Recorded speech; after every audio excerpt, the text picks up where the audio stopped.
Um sonhador não é parado pela circunstância, impedido pela realidade, tolhido pela incapacidade, muito menos atrapalhado pela mágoa. Não!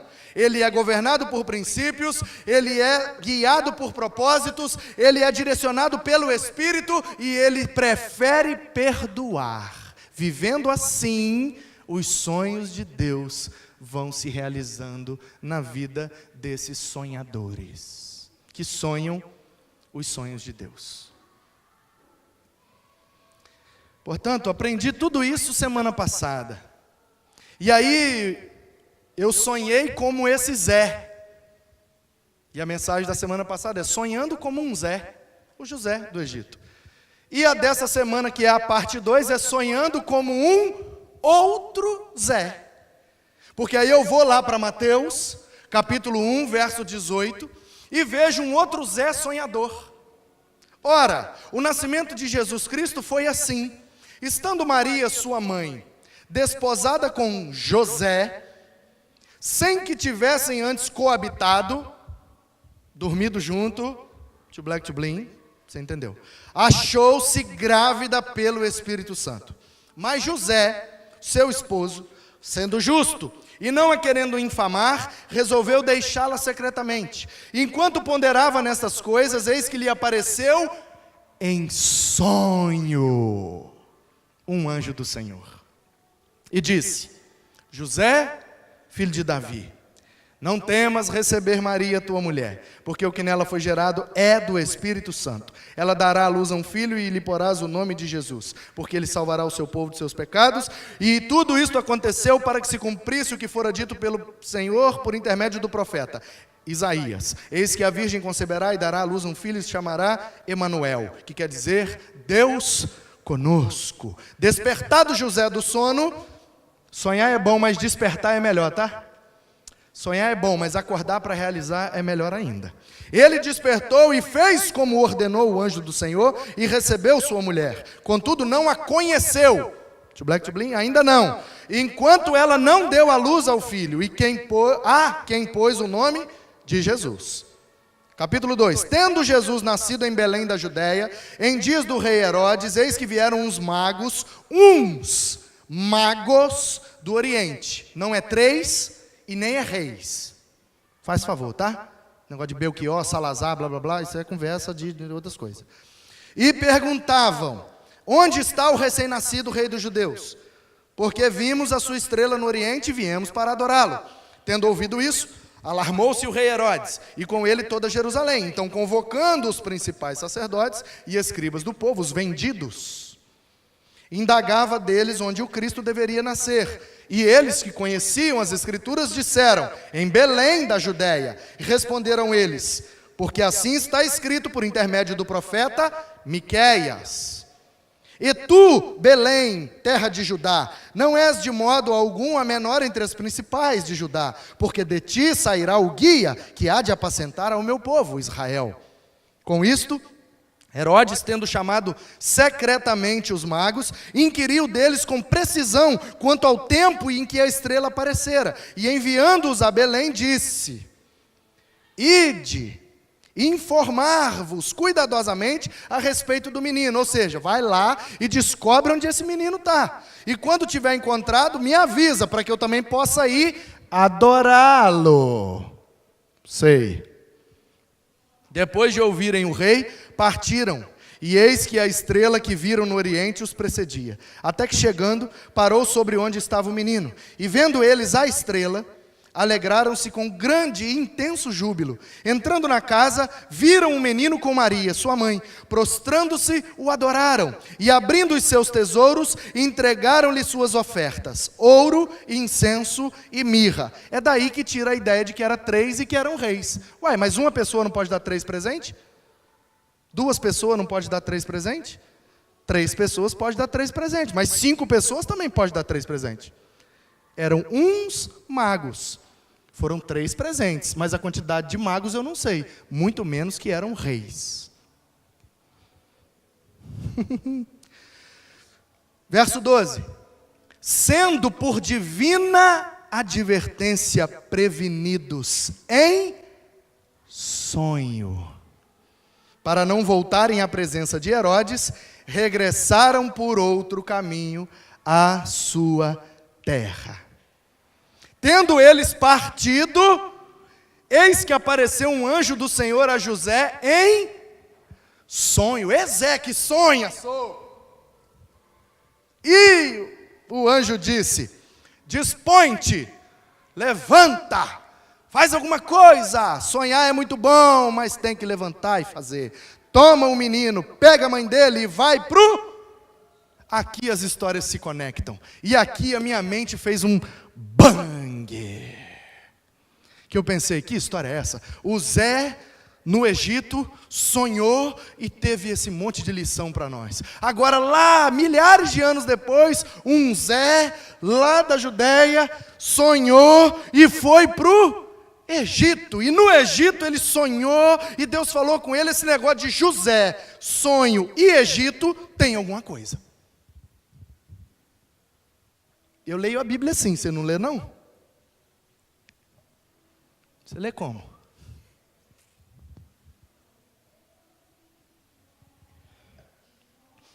E alguém já disse, abra sua Bíblia, sempre desconfiado de que existe algo ali que você ainda não percebeu.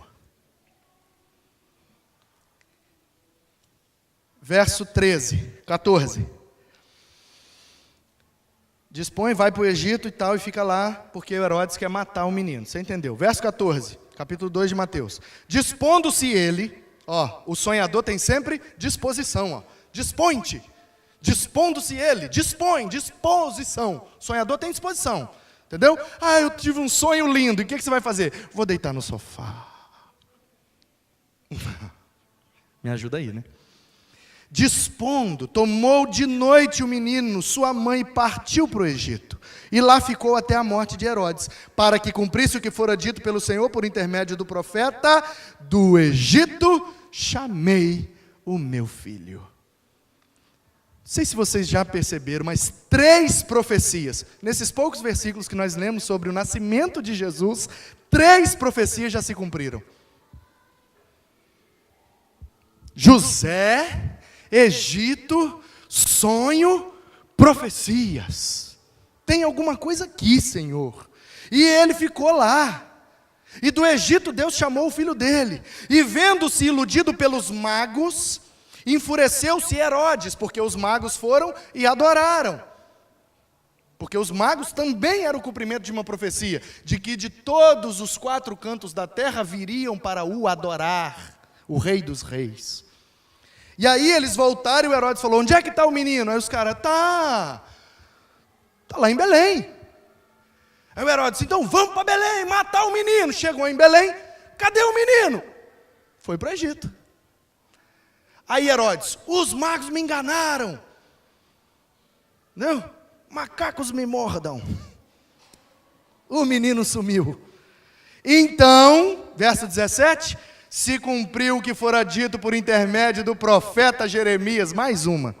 Ouviu-se um clamor em Ramá, pranto e choro, um grande lamento. Era Raquel chorando por seus filhos e inconsolável, porque não existem mais. Tendo Herodes morrido, eis que um anjo do Senhor apareceu ao José em sonho e disse-lhe: dispõe-te, levanta, acorda, trabalha, faz alguma coisa para esse sonho realizar, e toma o menino, e pega a mãe dele, e racha a canela no deserto, e volta para Israel, porque já morreram os que atentavam contra a vida dele. Dispôs-se ele, tomou o menino, sua mãe, e voltou para Israel. Tendo, porém, ouvido que Arquelau reinava na Judéia, em lugar do seu pai Herodes, temeu ir para lá, e por divina advertência, prevenido em sonho, retirou-se para as regiões da Galiléia e foi habitar na cidade chamada Nazaré, para que se cumprisse o que fora dito pelo profeta: e ele será nazareno.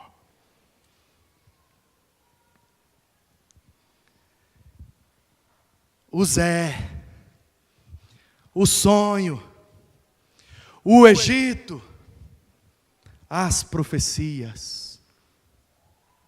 E eu percebi aqui, tanto na vida do Zé Mané, quanto na vida do Zé Ninguém, porque o José Carpinteiro é quem na história de Israel? Um carpinteiro. É um Zé Ninguém. Tanto na história do Zé Mané, como na história do Zé Ninguém, o Espírito de Deus, em sonhos, conduzindo o tempo inteiro para que as profecias do Senhor se cumprissem. Porque Deus tem um propósito. Eu tenho um sonho. Mas Deus tem um propósito. E através dos sonhos que tenho, o propósito dele, pela sua vontade e direção, vai se cumprindo.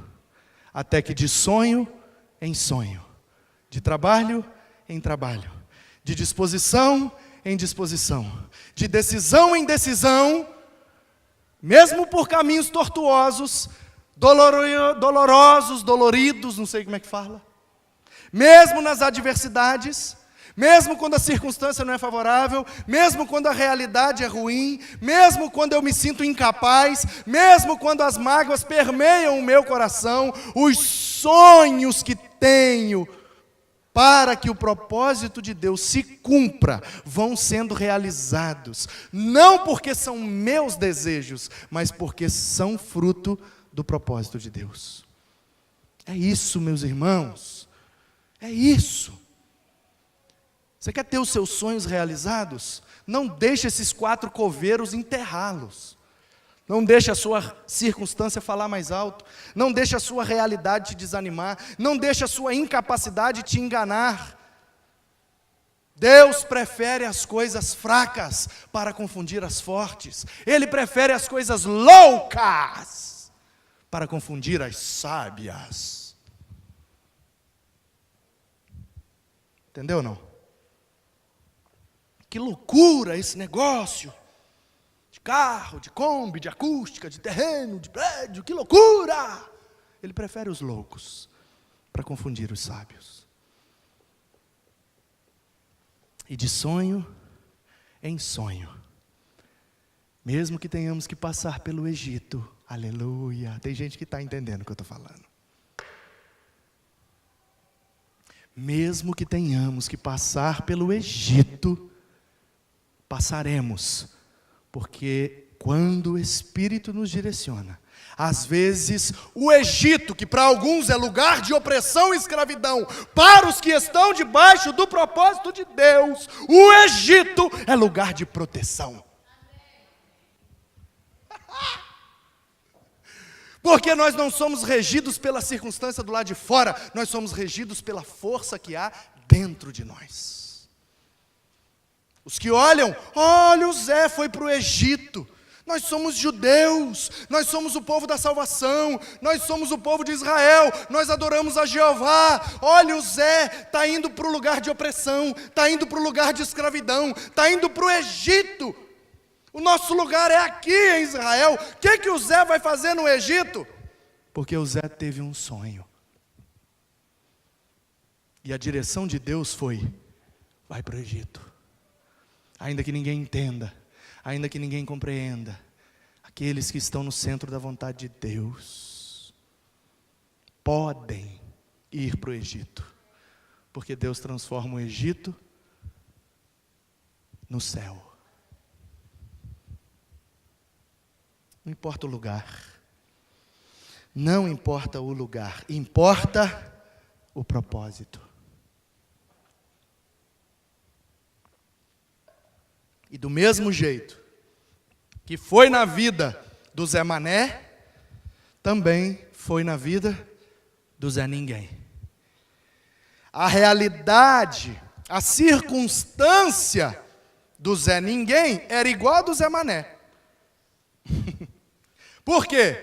Ele está noivo de uma moça, ainda não, você entendeu? Dormiu com ela. Ou seja, o casamento ainda não foi consumado. Mas existe uma promessa.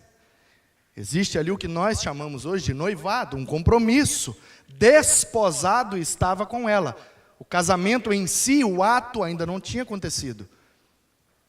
Mas o desposamento já estava acontecendo. O que nós chamamos hoje de noivado. E aí eu vejo que do mesmo jeito que foi com o Zé Mané, ele estava dentro do poço, mas ele não deixou a circunstância ditar as regras. Ele foi governado pelos seus princípios. O Zé Ninguém, também a sua circunstância era toda ruim. Por quê? Ele está noivo de uma mulher, ele ainda não se deitou com ela, mas ela está grávida. De quem? Se não é meu, ela me traiu. Ela me traiu. Qual é a circunstância desse homem? Corno. Corno. Traído pela noiva. Olha só, casamento marcado. A noiva aparece grávida e não é do noivo. Enquanto um era o escravo, o outro era um corno. Nos olhares humanos. Você está entendendo o que eu estou falando?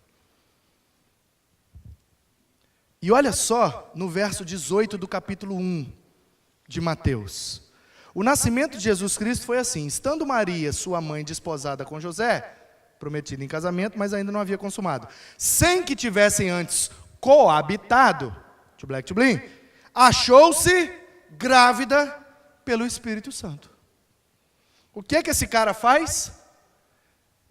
Você sabe o que é que a cultura, inclusive a lei, no entendimento do pessoal daquela época, sabe o que é que dizia para ele fazer com ela? Apedrejar. Que a mulher adúltera tomava pedrada. Mas José era governado por princípios. A lei, a cultura, o machismo da minha época me manda apedrejar ela. Não vou fazer isso não, porque eu tenho um princípio. Eu amo. Eu tenho um sonho. Vou jogar pedra não. Eu vou fazer, sabe o quê? Qual é o propósito de Deus nisso? Eu vou me preocupar com o propósito que Deus tem. E lá no verso 20 diz assim: enquanto ponderava nestas coisas, ou seja, e agora o que é que eu faço? Ponderando, jogo pedra, não jogo pedra, eu mato, não mato, o que é que eu faço? Eis que apareceu em sonho um anjo do Senhor, dizendo: José, filho de Davi, não temas em receber Maria, tua mulher, porque o que nela foi gerado é do Espírito Santo. E ele era conhecedor das profecias, ele era conhecedor da palavra, portanto ele percebeu que por aquele princípio de bondade e amor que ele tinha, o propósito de Deus estava se cumprindo, porque havia uma profecia que dizia: eis que a virgem conceberá e dará à luz a um filho, e o seu nome será Emanuel. E aí ele: será que está acontecendo comigo? Eu vou ser o pai de criação do Salvador do mundo? Que privilégio, que propósito que Deus está tendo. E aí, penso eu, concatenando aqui com as minhas conjecturas, a imaginação desse homem, porque ele conhecia a palavra e as profecias. E ele pensa: eu sou da tribo de Judá, eu sou descendente de Davi, nós estamos aqui em Belém, e a minha mulher é virgem, e ele engravidou, e, deu para entender? Ele foi pensando nas profecias e percebendo que tudo estava se cumprindo realmente. Ele: gente, Deus tem um propósito. Senhor, então me direciona, o que é que eu faço? Porque José seja o Manel ou o ninguém. José, o sonhador, é governado por princípio, é direcionado pelos propósitos de Deus e é guiado pelo Espírito de Deus. E no capítulo 2, verso 12, diz: sendo por divina advertência, ou seja, Deus o advertiu. Quando ele não sabia o que fazer, Deus o direcionava. O Espírito de Deus, o Espírito que colocou o Filho de Deus na barriga daquela mulher, também orientou através dos sonhos o que seria o pai daquele menino. Pai de criação, um padrasto, segundo o coração de Deus. Porque ele é governado por princípios, ele se preocupa com o propósito de Deus, ele é guiado pelo Espírito de Deus e pelas divinas advertências. Ele vai sonhando, se dispondo e obedecendo. Sonhando, se dispondo e obedecendo. Sonhando, se dispondo e obedecendo. E Deus vai guiando. E ele prefere perdoar. Verso de número 19 do capítulo 1, diz que, mas ninguém, o esposo, noivo, você já entendeu, né? É uma outra cultura, é diferente que funciona. Sendo justo, e não a querendo infamar, resolveu deixá-la secretamente. Você percebeu? A realidade e a circunstância dos dois eram as piores possíveis. A incapacidade dos dois era uma realidade. Um escravo, estuprador, e um corno traído. Os dois tinham motivos suficientes para deixar a mágoa corroer o seu coração e matar os seus sonhos. O que é que eles fizeram? Perdoaram. Disse o texto que ele desejou deixá-la secretamente para não a infamar, ou seja, para não dar má fama a ela, para ela não pegar fama de adúltera. Eu vou fugir em secreto, não vou jogar pedra, não vou matar, não vou acusar, não vou condenar. Eu vou embora, porque eu sou governado por princípios. Porque eu penso no propósito que Deus tem. Porque eu sou guiado pelo Espírito de Deus. Portanto, mesmo que ela tenha me traído, eu prefiro perdoar. Porque eu sei que as mágoas são coveiras de sonhos. Qual é o seu sonho? Será que a sua circunstância, será que a sua realidade, será que a sua incapacidade e as mágoas do seu coração têm enterrado os seus sonhos? Será que você tem permitido com que estas coisas humanas, carnais, físicas e terrenas ditem o propósito de Deus para a sua vida? Você não pode permitir isso. Você não pode fazer isso. Você precisa voltar a sonhar. Volte a sonhar. Porque Deus ainda realiza sonhos.